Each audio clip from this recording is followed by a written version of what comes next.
Thank you.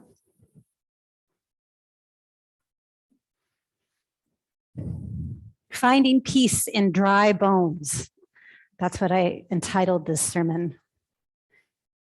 And the question for today, as I said before, is where do you experience peace? And I invite you to hold that question in your mind as you listen to me talk, or maybe if, I'm sure that this never happens, but if you drift off and aren't, focused in on every word that I say, maybe let yourself drift off to that question of peace. You may have read earlier this week in the newsletter, I wrote a little bit about Michael Stone, who was one of my favorite authors. He wrote The Inner Tradition of Yoga. And in a very articulate and accessible way, he makes some really mystical concepts accessible. Excuse me. And so that's why I enjoy reading him. And one of the things that he wrote about is that a spiritual path has sign markers. It has signposts usually as part of its tradition, helping point the way to the divine, to God, to inner peace, to transfiguration, enlightenment, those kinds of things. And during the time of Advent, we have that liturgical calendar, and during that time of Advent, we have several signposts that help us on the journey towards the birth of Christ. Last week, the first step was hope. And we contemplated hope, we thought about hope, we realized that even if we don't have hope, we can imagine ourselves having hope, or imagining ourselves having hope, if the case may be. But that's the first signpost. The first step on the way to the birth of Christ. And the second signpost is peace, is cultivating that inner peace. And so that's what we celebrate today, the spiritual practice of peace. In the narrative lectionary for today, we have two readings, as you heard today, one from Ezekiel and one from John. And these were written at least 800 years, maybe 500 years, but a long time, hundreds of years separating each other. And they're both pretty much about resurrection. Ezekiel talks about dry bones being knitted together and God breathing God's breath into these dry bones. And essentially, I don't know about you, but it makes me think of resurrection. And here's Jesus saying, I am the resurrection. Believe in me. Even if somebody dies, if they believe, they will be resurrected. So part of me is like, what is resurrection? The baby hasn't even been born yet. Why are we already talking about resurrection? But I think it's an important point that woven through all of the Christian teachings and everything that we hear, the ultimate mystery in Christianity is the resurrection. So even before the birth, as we prepare for that birth of Christ, either literally or metaphorically from within, we are also experiencing that great mystery of resurrection. And these are great mystical mysteries that can't always be understood. And we have to come back to them again and again and again, and one more time, and maybe each time pick up a little bit more of those understandings. So what does resurrection have to do with peace? Let's take a closer look at Ezekiel. This week during the pastor's class, I asked some similar questions like, okay, so we have Ezekiel over here and we have peace. How do those fit together? And the pastor's class basically told me, JJ, it's a stretch. I'm like, okay, well, let's think about this some more. But they had a good point. They made a good point. The book of Ezekiel is similar to Jeremiah in that Ezekiel is a prophet who is preaching during the time of the Babylonian exile. But where Jeremiah only gets to the first exile, Ezekiel experiences the second exile and the destruction of the temple. He is a younger man. He's been whisked off with the rest of the elite, the priesthood. He's been Now he's in a refugee camp in Babylon, and he's sitting by a river going, oh my goodness, what are we doing? He was going to be trained as a priest, one of the important elites of Israel. And here he is on his 30th birthday when all of these wonderful trainings should have been started. And he's living out of a refugee camp in the country of the enemy. So he's down here by a river, and all of a sudden he has this vision. He has this glorious vision of God on a chariot. I mean, there's wheels, and you know, you've heard the description of angels in the Old Testament. They're something else, you know, with eyes and all of the stuff. And God is sitting on God's throne in all of God's glory. And in the ancient Hebrew, glory is actually the name for the physical manifestation of the wonder of God. Whew, that's pretty heavy. So he has this amazing vision, and the language is the same as when you read about the Ark of the Covenant, that God is there hovering, the glory of God over the covenant. So it's reminiscent of that. And Ezekiel is so confused. What is God doing here in Babylon? I don't understand. God is supposed to be with the Ark of the Covenant, a long way away from here. What does this mean? He's very confused. And God calls him as a prophet and says, okay, you are going to come and you're going to say my message to the people. And he does all sorts of, I would say, street performances for the people, where he cuts off his hair with a sword, and he uses manipulatives to act out the destruction of Jerusalem for the people. He ties himself up like a scapegoat and eats food that's been cooked over poo. You know, I mean, it's pretty dramatic. But he does all of these things. And he's trying to get the attention of the people so that their hearts of stone will soften and change.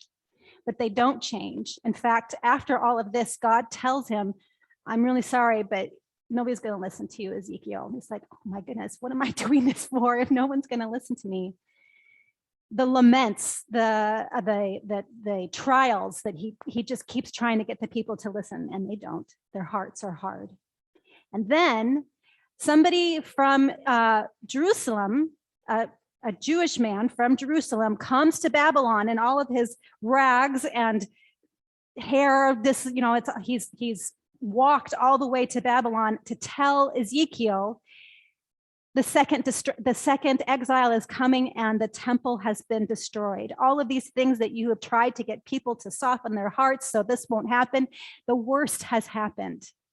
And the people are just devastated. I don't think that we can even really get that, because they believed with all of their hearts that God lived in the temple, that God was there on the land, and now all of that has been destroyed. So not only are they refugees, but their whole worldview has been completely decimated.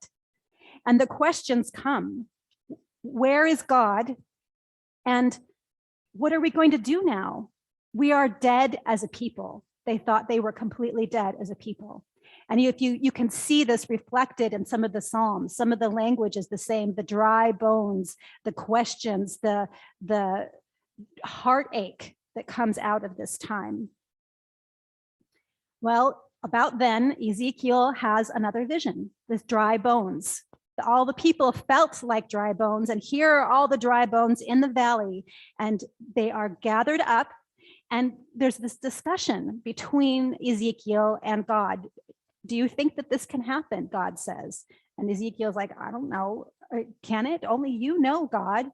And God breathes life into these new bones, breathes new life. And the word is ruha, that ancient Hebrew word that means wind. It means breath, and it means the Spirit of God. And it's no accident that this language is very similar to Genesis, when God is breathing life into the first human being. It's a new vision. It's a new way of being. The people have suffered so much that their worldview is split open, and they are confronted with the idea that God is everywhere, in every time, and doesn't necessarily have to be in the temple. This is a a worldview that it takes a long time for the people to understand. But this probably is the beginning of that God can be anywhere at any time. It's a new vision. So again, the question is, this sounds more like hope and not peace. But perhaps, as we discussed in the pastor's class, that hope is essential for this next step of peace.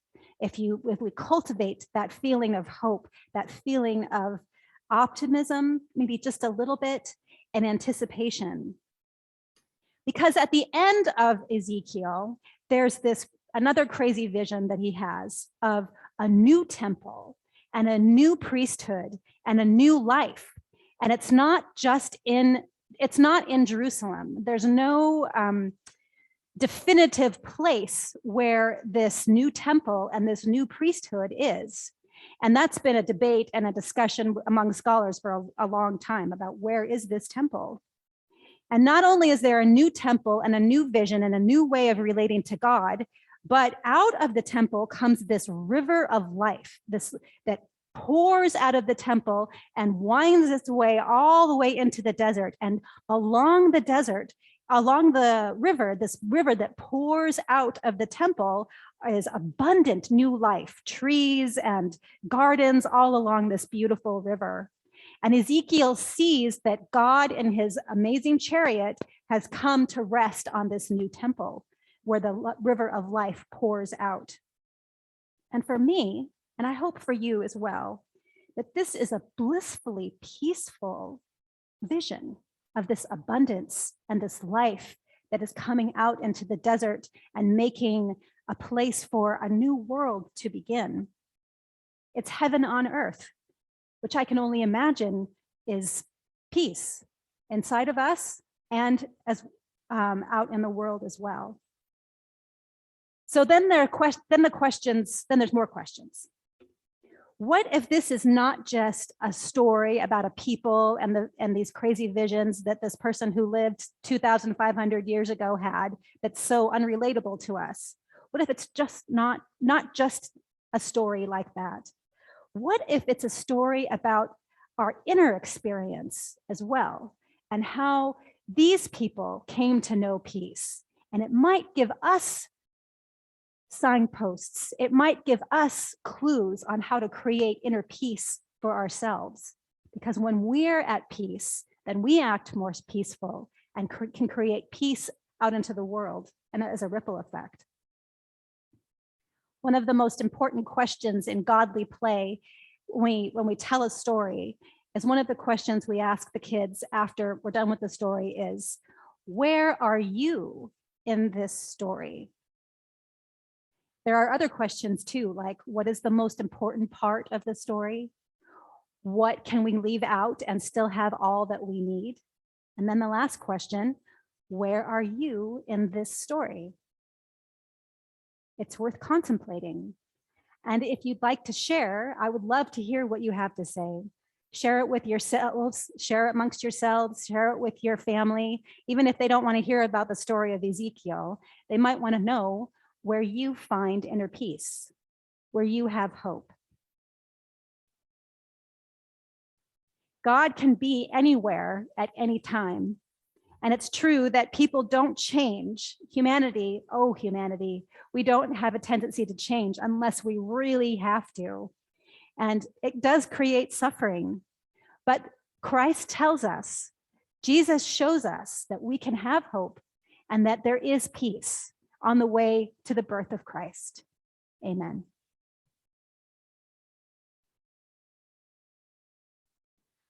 Now is